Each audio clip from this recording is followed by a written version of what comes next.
विश्वासी टीवी में आपका स्वागत है। मैं इस पृथ्वी पर क्यों हूँ भाग 4। आप हमेशा हमेशा के लिए बनाए गए हैं। बाइबल कहती है सबोपदेशक अध्याय 3 पद्य 11। फिर उसने अनादि अनंत काल का ज्ञान उत्पन्न किया। अब्राहम लिंकन ने कहा, निश्चय ही परमेश्वर ने मनुष्य जैसे प्राणी की रचना सिर्फ एक दिन जीने के लिए नहीं की। नहीं, कदापि नहीं। मनुष्य को अमरता के लिए बनाया गया है। जीवन केवल इतना ही नहीं है। पृथ्वी पर हमारा जीवन वास्तविक प्रदर्शन से पूर्व केवल ड्रेस रिहर्सल है। यहाँ से अधिक समय आप मृत्यु के उस पार अनंत काल में व्यतीत करेंगे। पृथ्वी एक मंच है, प्राथमिक पाठशाला और नित्यता में जीवन व्यतीत करने का अभ्यास स्थल। यह वास्तविक खेल से पहले अभ्यास की कसरत, दौड़ शुरू होने से पहले गर्माहट के क्षण है। यह जीवन आने वाले जीवन की तैयारी है। पृथ्वी पर आप अधिक से अधिक 100 वर्ष जी लेंगे, किंतु अनंत काल में आप सदैव रहेंगे। सर थॉमस ब्राउन के अनुसार पृथ्वी पर आपका समय अनंत काल का एक छोटा हिस्सा है। आपकी सृष्टि हमेशा बने रहने के लिए की गई है। बाइबल कहती है, फिर उसने अनादि अनंत काल का ज्ञान उत्पन्न किया। आप में एक पैदाइशी प्रवृत्ति है जो अमर होने की लालसा रखती है, और ऐसा इसलिए है क्योंकि परमेश्वर ने आपको अनंत काल तक जीवित रहने के लिए अपने स्वरूप में बनाया है। जबकि हम ये अच्छी तरह से जानते हैं कि हम सबको एक दिन मरना है, फिर भी मृत्यु हमें हमेशा अस्वाभाविक और अनुचित लगती है। एक दिन आपका हृदय धड़कना बंद कर देगा।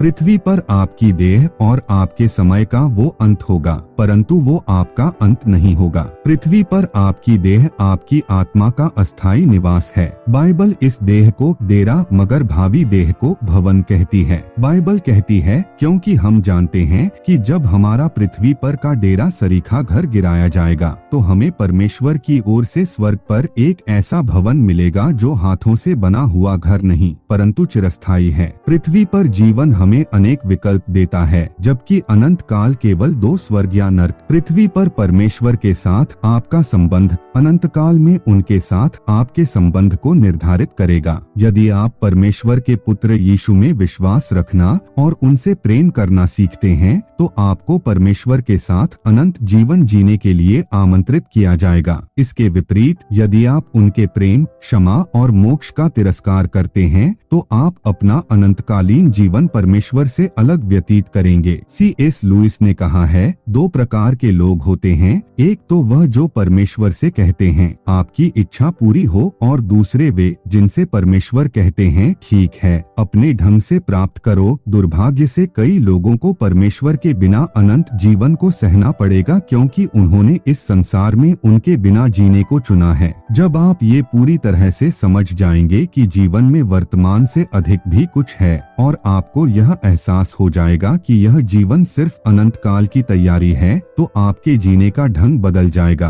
आप अनंत काल की रोशनी में जीने लगेंगे और वह आपके हर एक संबंध, कार्य और परिस्थिति को जीवंत बना देगी। अचानक अनेक कार्य, लक्ष्य और बल की समस्याएं भी जो आपके लिए महत्वपूर्ण थे आपकी नजर में साधारण, छोटे और व्यर्थ लगने लगेंगे। जितना अधिक आप परमेश्वर के निकट रहेंगे, दूसरी बातें आपको उतनी ही छोटी लगने लगेंगी। जब आप अनंत काल की रोशनी में जीते हैं तो आपकी मान्यताएं बदल जाती हैं। आप अपने समय और धन का उपयोग अधिक समझदारी से करने लगते हैं। आप अपने नाम, अपनी संपत्ति, अपनी उपलब्धियां, यहाँ तक कि अपने मनोरंजन से ज्यादा तवज्जो अपने संबंधों और अपने व्यवहार पर देने लगते हैं। आपकी प्राथमिकताएं बदल जाती हैं। आधुनिक फैशन, समय के साथ चलना, लोकप्रिय आदर्श आपके लिए कुछ मायने नहीं रखते। पौलुस ने कहा, परंतु जो बातें मेरे लाभ की थीं, उन्हीं को मैंने मसीह के कारण हानि समझ लिया है। यदि आपका जीवन केवल इतना ही होता जितने समय आप इस धरती पर हैं, तो मैं आपको सुझाव देता कि आप तुरंत उसे जीना शुरू कर दें। आप भलाई और नैतिकता को भूल जाएं और अपने कार्यों के परिणाम की चिंता न करें। आप पूर्ण रीति से आत्म केंद्रित हो सकते हैं क्योंकि आपके कार्यों का कोई दीर्घकालीन परिणाम नहीं होगा।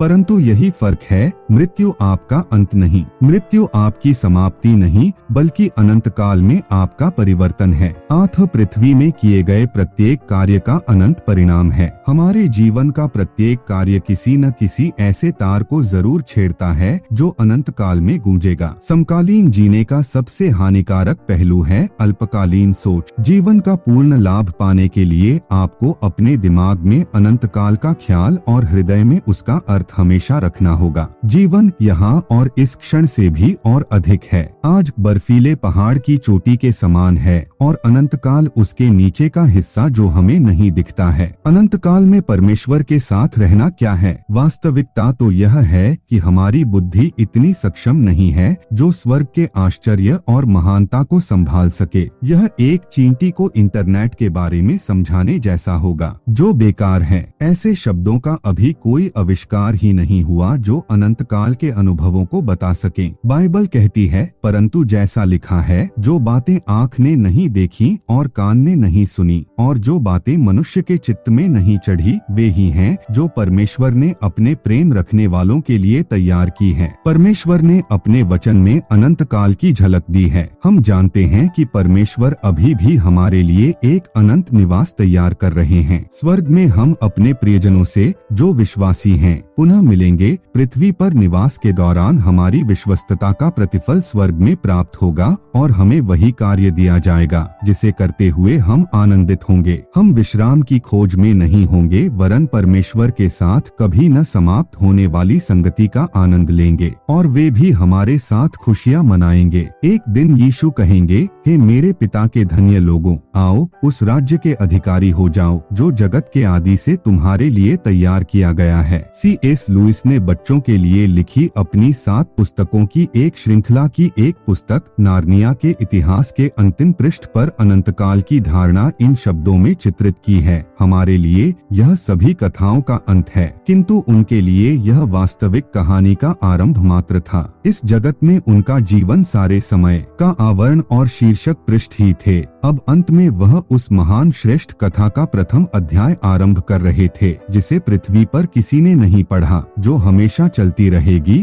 और जिसमें प्रत्येक अध्याय पिछले अध्याय से उत्तम है। परमेश्वर के पास आपके जीवन के लिए पृथ्वी पर एक उद्देश्य है, परंतु वो यहीं समाप्त नहीं होता। इसका समापन यहाँ नहीं है। उनकी योजना में आपके लिए पृथ्वी पर व्यतीत करने वाले कुछ दशकों से कहीं अधिक है। यह एक संपूर्ण जीवन के अवसर से अधिक है। परमेश्वर आपको आपके जीवन काल के परे एक अवसर देते हैं। बाइबल कहती है, यहोवा की युक्ति सर्वदा स्थिर रहेगी, उसके मन की कल्पनाएं पीढ़ी से पीढ़ी तक बनी रहेंगी। ज्यादातर लोग केवल अंत्येष्टि के समय ही अनंतकाल के बारे में सोचते हैं, जो प्रायः अज्ञानता पर आधारित हल्की और भावुक सोच है। आप समझ सकते हैं कि मौत के बारे में सोचना बीमारी है, किंतु मृत्यु का इनकार करके जीना और जो निश्चिंत है उस पर गौर नहीं करना ही वास्तव में अस्वस्थता है। केवल एक मूर्ख ही बिना तैयारी के जीवन जीता है, जबकि सभी ये जानते हैं कि अंततः क्या होगा। आपको अनंतकाल के बारे में अधिक विचार करने की जरूरत है, कम नहीं। जिस प्रकार माता के गर्भ में बिताए आपके 9 महीने स्वयं में अंत नहीं वरन जीवन की तैयारी के थे, वैसे ही वर्तमान जीवन भी आने वाले आगामी जीवन की तैयारी के लिए है। यदि परमेश्वर के साथ आपका संबंध यीशु के माध्यम से है तो आपको मृत्यु से भयभीत होने की आवश्यकता नहीं। वह नित्यता का द्वार है। वह पृथ्वी पर आपका अंतिम क्षण हो सकता है, किंतु आपका अंत नहीं, बल्कि ये आपके जीवन का अंत होने के बजाय अनंत जीवन में आपका जन्मदिन होगा। बाइबल कहती है, क्योंकि यहाँ हमारा कोई स्थायी नगर नहीं वरन हम एक आने वाले नगर की खोज में हैं। अनंत काल की तुलना में पृथ्वी पर हमारा जीवन पलक झपकने के बराबर है, किंतु इसके परिणाम चिरस्थायी है। इस जीवन के कार्य आने वाले जीवन की किस्मत है।